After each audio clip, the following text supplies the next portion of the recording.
Alright, so we've made it to one of the best weekends of the entire sports calendar. Final Four weekend. After a tournament that saw countless upsets, which, no big deal, we totally said was going to happen on this channel a few weeks ago, we've ended up with 4 Blue Bloods in the Final Four. Now, it was very nearly not like that at all.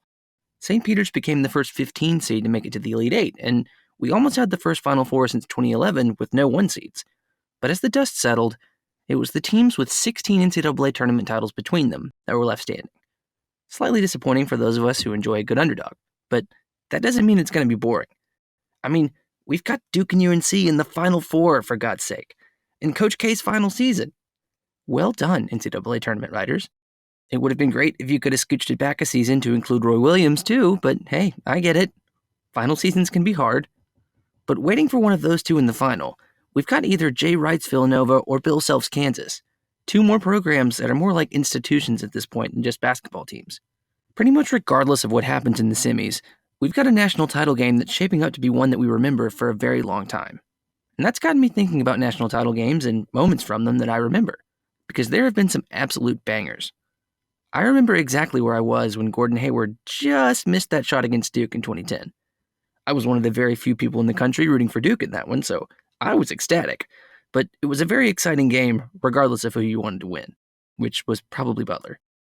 Then there was the 2016 title game, which is probably the most entertaining game of basketball I've ever watched, and also, coincidentally, involved 2 of this year's Final Four teams. Actually, it's not a coincidence at all. There just aren't that many teams in college basketball who actually win things. But that game, of course, ended with Ryan Arcidiacono, who the entire viewing audience assumed was going to take the shot, passing the ball instead to Chris Jenkins, who absolutely nailed the three-pointer that gave Villanova their first title since 1985. But the one I remember the most was the title game in 2008 between John Calipari's Memphis, because yes, that was the thing, and Bill Self's Kansas. For about the 3rd time in this video, I feel the need to remind you that NCAA title games are basically just a flat circle and that parity is a lie. But anyway, I remember this game not just because of Derrick Rose or the incredible shot that Mario Chalmers made, but because of the series of mental errors down the stretch that made that shot possible. NCAA finals are moments where we find out not only who the national champions will be, but also how history will remember the players who won them, or didn't win them. For every buzzer beater or heroic title game performance, there's an equally huge mistake that might have cost a team a shot at the championship.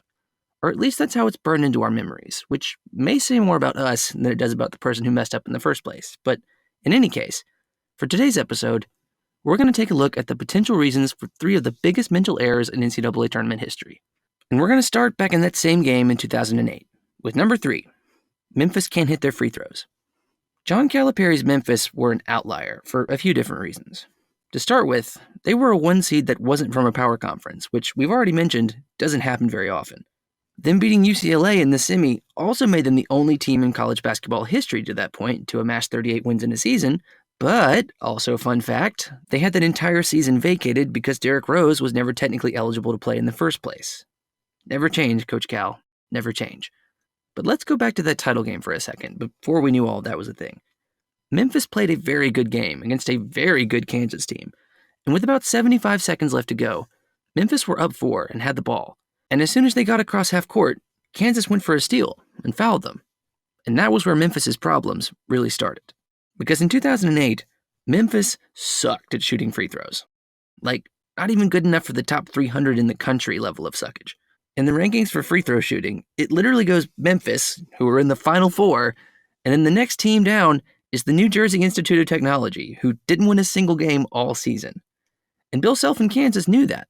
So they played incredibly aggressive defense in those last couple of minutes, knowing that even if they did foul, they would make Memphis do something they weren't comfortable doing in the most pressure-packed situation possible. And it worked. Now, some of you might be thinking, how can you call missing a free throw a mental error? It's not like you take the shot using the force or something. Well, no, but remember what I said about Memphis being bad at free throws. That was a label that stuck with them all season, and rightfully so. But even as they improved marginally towards the end of the year, that expectation stayed with them all the way through to the final. Expectations are powerful predictors of performance in any setting, because subconsciously, we tend to buy into the narratives of a self-fulfilling prophecy. And with the pressure on, like it would be in a national championship game, it's going to be more difficult to block them out. Even with their best 2 free throw shooters at the line, Memphis couldn't shake the idea that they couldn't make those shots, and then that idea became a reality, and it cost them a title. Mental errors often have physical consequences, as well as physical causes, and there may be no better example of that than our next entry. Number 2, Fred Brown passes the ball to James Worthy. In the 1982 title game between Georgetown and North Carolina, just a few moments after Michael Jordan's legendary shot from the corner, Georgetown had a chance to win it for themselves. Down 1 with about 15 seconds to go, point guard Fred Brown brought the ball up past half court, and after looking for teammates Sleepy Floyd and our old friend Patrick Ewing, Brown threw it straight to North Carolina's James Worthy. There's been a lot of speculation over what Brown was doing on this play over the years, but I think it's pretty simple, and it ties back into our expectation conversation from earlier. When Brown gets the ball into the North Carolina end, he goes back to what he knows best. First, he looks for Ewing, and then for Floyd, but both of them are covered. And with less than 10 seconds to go, he's got to do something, but he's already picked up his dribble. So like any good point guard would, he looks for the open space. And out of the corner of his eye, he spots what he thinks is an open teammate. This is a function of Baddeley's model of working memory, specifically your visual memory.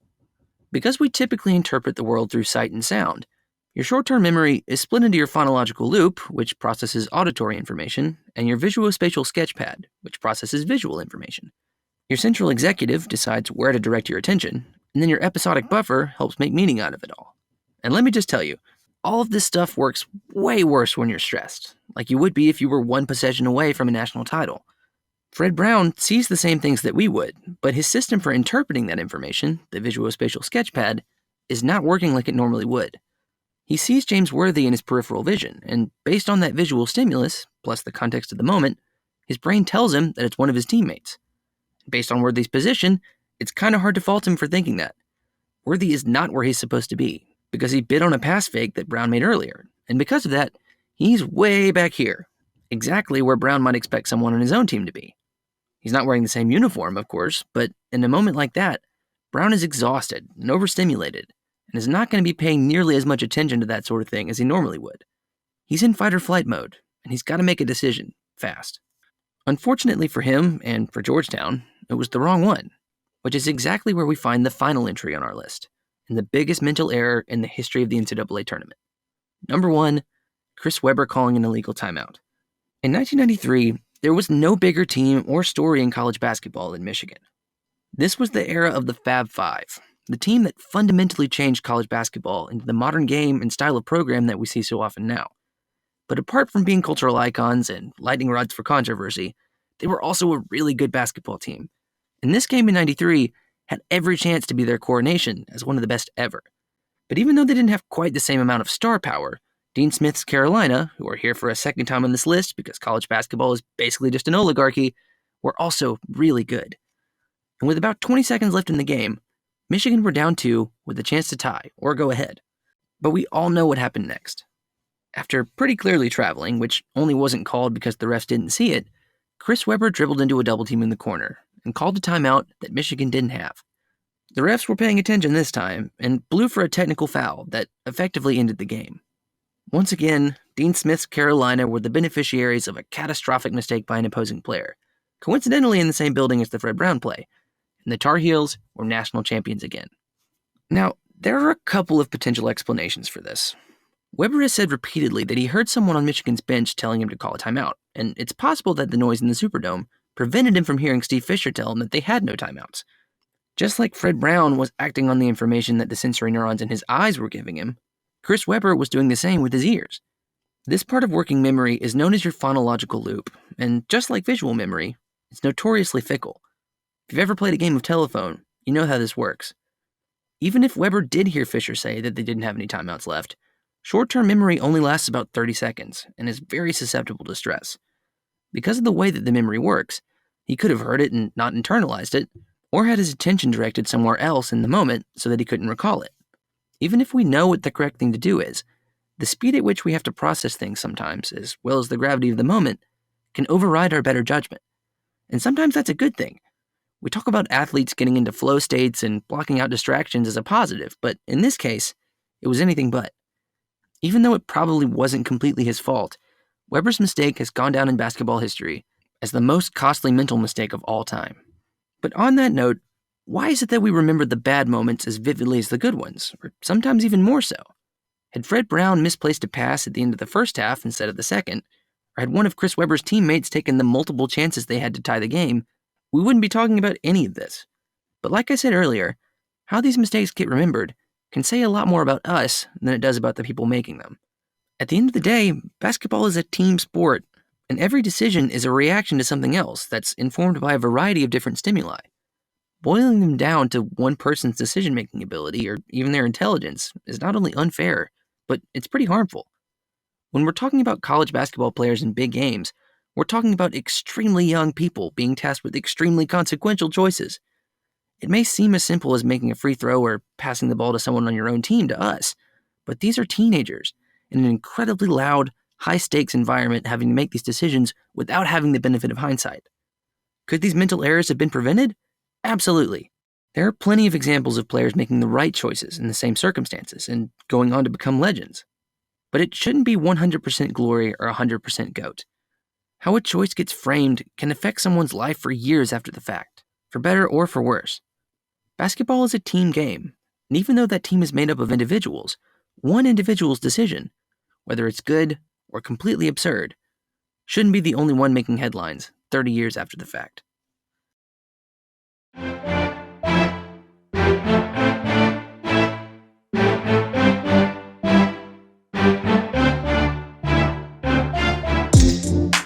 Hello, all you March Madness enthusiasts out there. It's Will. I hope you enjoyed the video and that you've enjoyed the tournament so far, because I certainly have. Put who you think will be cutting down the nets Monday night in the comment section below. I said Duke was going to win after the upset video we put out a few weeks ago, and not to brag, but that's holding up pretty well to this point. I'm sticking with it, if for no other reason than to reconnect with my 14-year-old self. We're trying something new in the next video I'm going to put out. The start of a series on the psychology of roster building that I think you're all going to like. If that sounds interesting to you, be sure to subscribe to the channel and get notified about all future content that we put out. Until then, though, I'm Will, and I'll see you guys next time.